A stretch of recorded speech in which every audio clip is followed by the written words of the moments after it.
Hola, ¿qué tal? En este vídeo te voy a mostrar cómo podemos habilitar el nuevo material Mica de Windows 11, pero en Google Chrome. Si no lo sabes, el material de Mica es una técnica de diseño disponible en Windows 11 que brilla o que hace que brillen los colores del fondo de tu pantalla a través del cuerpo de la misma ventana.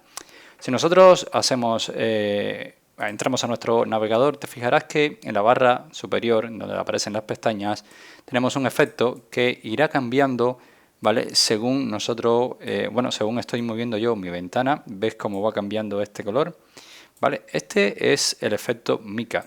Normalmente está disponible en Windows, pero hasta la versión 115 de Google Chrome no venía disponible.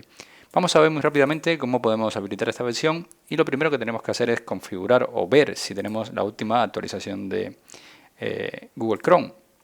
Vamos a dirigirnos directamente a los tres punticos de Google Chrome, nos vamos a ir a ayuda y después nos vamos a ir a información de Google Chrome.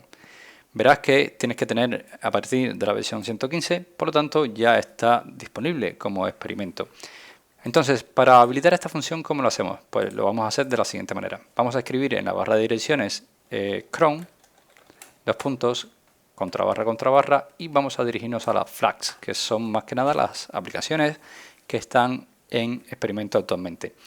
Si te fijas, aquí tengo habilitado Mica. Lo único que tienes que hacer es escribir esto en tu navegador, y también te voy a dejar un enlace en la descripción para que vayas directamente y lo vas a habilitar. Cuando lo habilitas te aparecerá un botón justo por aquí abajo para que recargues el navegador nuevamente, y con estos pasos ya tendrías habilitado este efecto tan bonito que tenemos en nuestro navegador de Google Chrome. Así que nada, espero que este vídeo te haya gustado, te haya ayudado, y si es así, como siempre te digo, te invito a que me dejes tu like, suscríbete a nuestro canal y por supuesto nos vemos en un siguiente vídeo.